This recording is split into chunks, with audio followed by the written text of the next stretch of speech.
Though the NFL has transitioned into a more pass-happy league in the 21st century, a franchise running back can be just as important to a team's success as a quarterback. The only problem is that it's always risky to draft a running back early, since so many of them have flopped over the years. I'm Justin Fraction, and today we dive into the NFL's 10 biggest running back draft busts ever. And we do hope you enjoy this video, and if you do, feel free to click subscribe down below for more cool videos every single day. Number 10. Lawrence Maroney. This sounds impossible to believe, but New England Patriots head coach Bill Belichick really did make a huge drafting mistake back in 2006. He took Minnesota running back Lawrence Maroney with the 21st overall selection. Maroney only played in 4 seasons with the Patriots. His best season was the historic Patriots 2007 campaign, when he rushed for 835 yards and 6 touchdowns. Maroney averaged 4.1 yards per carry and was out of the NFL by 2006. Future star running back Maurice Jones-Drew was available and would have probably been a better selection for Belichick. Number 9. Larry Stegent. The St. Louis Cardinals drafted Stegent with the 8th overall selection in 1970, hoping they could find a franchise running back to complement their struggling offense. But Stegent only played in 7 games for the Cardinals. He struggled with injuries and never got a single carry. He caught 1 pass for 12 yards and was out of the NFL shortly thereafter. Certainly not what the Cardinals were hoping for, a guy who didn't even play 1 full season. Number 8. Terry Miller. An All-American at Oklahoma State, it appeared as though the Buffalo Bills found themselves the heir to O.J. Simpson at running back. Miller narrowly lost out to Earl Campbell in voting for the 1977 Heisman Trophy, too. The 5th overall selection in 1978 showed plenty of promise with the Bills in his rookie year, rushing for 1,060 yards and 7 touchdowns. But it was all downhill from there. In 1979, Miller suffered the sophomore slump, rushing for 484 yards and 2 touchdowns. He had just 35 yards the following season, played 1 more year with Seattle, and was out of the NFL after the 1981 season. Number 7. Knowshon Moreno. The 2009 NFL draft was one of the worst in recent memory, but the Denver Broncos don't get a pass for drafting Knowshon 12th overall, sorry. He showed flashes in his rookie season, rushing for 947 yards and 7 touchdowns. Over the next 3 seasons, he rushed for 182, 37, and 525 yards, respectively. He finally broke through in 2013 with 1,038 yards and 10 touchdowns, but he was still a massive disappointment, given his flashes in college. Moreno played 3 games in 2014 with Miami, but injuries ended his season and he never played another NFL game. Number 6. Curtis Enis. An All-American at Penn State in 1997, Enis was drafted 5th overall by the Chicago Bears in 1998. His rookie campaign was limited to 9 games, and Enis had just 497 yards and 0 rushing touchdowns. In 1999, he rushed for 916 yards, but averaged just 3.2 yards per carry and scored 3 touchdowns. He had just 84 yards the following season, and knee problems forced him to retire early. The Bears were better off going into drafting hibernation than making this selection. Number 5. Alonzo Highsmith.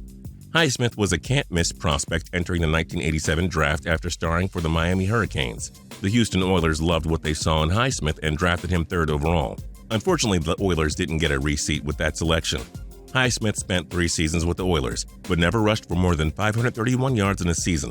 He spent a pair of seasons with Dallas and 2 with the Tampa Bay Buccaneers, but never revived his career. Highsmith finished with just 1,195 career rushing yards and 7 touchdowns in his career. Number 4. Blair Thomas. Thomas accomplished a lot at Penn State, winning the Holiday Bowl MVP in 1989 and the Senior Bowl MVP in 1990. How could you blame the New York Jets for drafting Thomas 2nd overall in 1990? Well, you can blame him now. In 4 seasons with the Jets, Thomas's rushing totals were 620, 728, 440, and 221, with just 5 touchdowns over those years. He played for 3 more teams in an attempt to get his career back on track, but to no avail. Thomas had just 7 rushing touchdowns and was out of the NFL after the 1995 season. Number 3. Trent Richardson. Richardson's college resume with Alabama is quite impressive.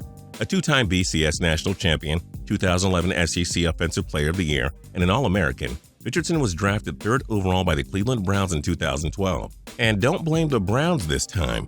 Richardson rushed for 950 yards and 11 touchdowns in his rookie year, but was traded to the Indianapolis Colts in the midst of the 2013 season.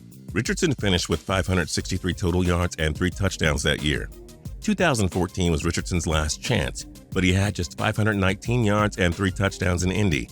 After averaging a mere 3.3 yards per carry in 3 seasons, T-Rich was waived. He's now one of the biggest draft busts of all time. Number 2. Lawrence Phillips. Phillips was one of the top running back prospects in the country during his days at Nebraska. and the St. Louis Rams noticed. Phillips was drafted 6th overall in 1996, but averaged just 3.3 yards per carry in his rookie year, finishing with 632 rushing yards and 4 touchdowns. Phillips had 634 yards in 10 games the following season before being suddenly released by the Rams due to off-field issues. He would end up signing with the Dolphins and playing 2 forgettable games with them to close out the season. In a last-ditch effort to save his NFL career, Phillips joined the San Francisco 49ers in 1999, but had just 144 yards in 8 games. Phillips then went on to play in the CFL and he shined there, but he was still a disappointment in the NFL. And number 1, Ki-Jana Carter.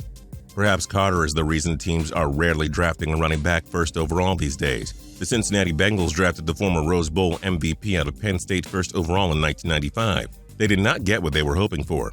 Carter didn't take a single carry in 1995 and played in just 4 total games in the 98 and 99 seasons. From 1996 to 1997, he totaled just 728 yards and 15 touchdowns. Carter would play a year in Washington and 2 in New Orleans, but he never came around. He just finished with 1,144 yards, 20 touchdowns, and an average of 3.6 yards per carry. He's easily the biggest running back draft bust ever. What other NFL running backs were major draft busts? Join us in the comment section below. If you liked this video and learned a thing or two, clicking the like button helps us out a ton and we appreciate it. If this is your first time coming around to Total Pro Sports though, subscribing is a great idea because we put out videos like this every single day. But as always, thanks for watching and we'll see you guys next time.